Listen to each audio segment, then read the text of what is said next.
আসসালামু আলাইকুম। আজকে আমি রান্না করব চিংড়ি মাছ দিয়ে মিষ্টি আলুর শাক। তাহলে চলেন রান্না করি। এখন এটা আমি কেটে একটা বোলের মধ্যে নিয়ে নিয়েছি। এটাকে ধুয়ে নিতে হবে ভালো করে। শাকটাকে ধোয়ার জন্য আমি একটা চালনি নিয়ে নিব। চালনিতে করে ধুলে এটার সুবিধা হচ্ছে ভালো করে পরিষ্কার হয়। পাতিলে করে যখন আমরা এটাকে ধুতে যাব তখন দেখা যাবে যে অল্প পরিমাণের কিছু ময়লা থাকলে থেকে যেতেও পারে, কিন্তু চালনিতে করে ধোয়ার ফলে কোনো ময়লা থাকবে না, এটার মধ্যে একেবারে ভালো করে পরিষ্কার হয়ে যাবে। সেজন্য চালনিতে নিয়ে ভালো করে হাত দিয়ে এটাকে পরিষ্কার করে নিতে হবে।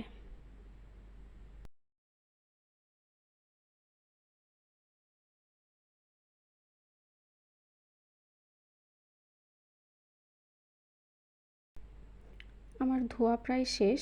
এখন আমি চুলোয় একটা পাতিল বসাবো আর পাতিলের মধ্যে অল্প পরিমাণের একটু তেল ঢেলে দিব। তেলটা গরম হওয়ার পর এর মধ্যে দিয়ে দিব কাঁচামরিচ আর পেঁয়াজ কুচি।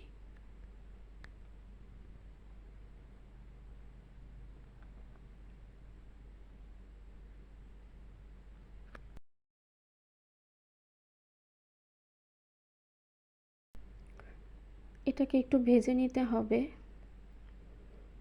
অল্প আছে ভেজে নিতে হবে যেন পুড়ে না যায়।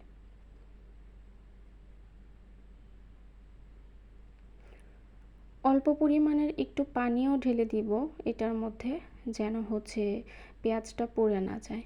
একটু পানি না দিলে হয় কি, অনেক সময় পেঁয়াজটা পুড়ে যাওয়ার সম্ভাবনা থাকে।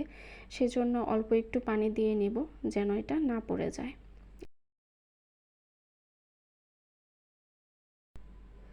এখন আমি দিয়ে দিব মরিচ গুঁড়া, হলুদ গুঁড়া আর ধনিয়ার গুঁড়া আর পরিমাণ মতো লবণ। আর হ্যাঁ, এখানে আমি আরেকটা কথা অ্যাড করে দিই, সেটা হচ্ছে যে লবণটা আপনারা দেওয়ার সময় একটু পরিমাণ মতো বুঝে দিবেন।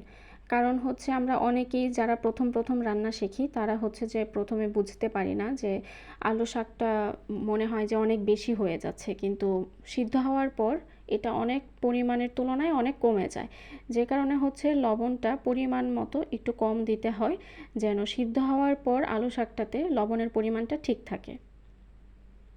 মশলাটা আমি অনেকক্ষণ কষিয়ে নিয়েছি। এখন এর মধ্যে দিয়ে দিব চিংড়ি মাছগুলো। চিংড়ি মাছগুলো দিয়ে 1-2 মিনিট একটু নাড়াচাড়া করব আর তারপর এটাতে আমি আলু শাকগুলো দিয়ে দিব।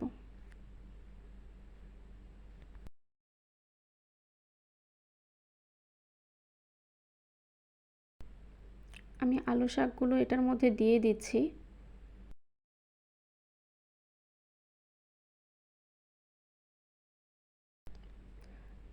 কষিয়ে রাখা মাছ আর মশলার সাথে শাকগুলোকে ভালো করে নেড়েচেড়ে মিশিয়ে দিতে হবে।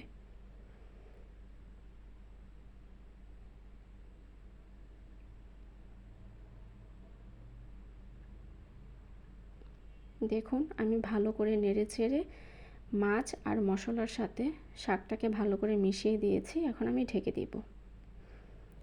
2-1 মিনিট পর আবার একটু নেড়েচেড়ে দিব।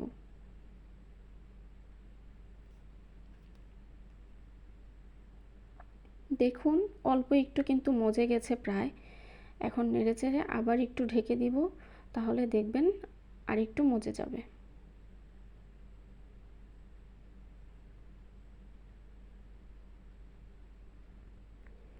আবার 2-1 মিনিট রেখে আমি শাকটাতে অল্প পরিমাণের একটু পানি দিয়ে দিব। এটাতে খুব বেশি পানি দেওয়া যাবে না, অল্প পরিমাণের একটু পানি দিলেই হবে। অল্প একটু পানি দেওয়ার পর আর 4 থেকে 5 মিনিট জাল করে নিলেই আমার তরকারিটা হয়ে যাবে। আর হ্যাঁ, আরও একটা কথা, সেটা যে তরকারিটার মধ্যে একদমই ঝোল রাখা যাবে না। তরকারিটাকে ভিজা ভিজা অবস্থায় নামিয়ে নিতে হবে। তরকারিটার মধ্যে যদি ঝোল রাখা হয় তাহলে খেতে একদমই ভালো লাগবে না। সেজন্য তরকারিতে ঝোল না রেখে ভিজা ভিজা রাখতে হবে। আমার তরকারিটা কিন্তু প্রায় হয়ে গেছে। এখন আমি এটা নামিয়ে নিব। একটা বাটিতে আমি তরকারিটা নিয়ে নিলাম আর দেখুন দেখতে কি সুন্দর দেখাচ্ছে। আপনারা যারা এখনও এই তরকারিটা এখনও খাননি তারা একবার হলেও খেয়ে দেখবেন, অবশ্যই ভালো লাগবে। আল্লাহ হাফেজ।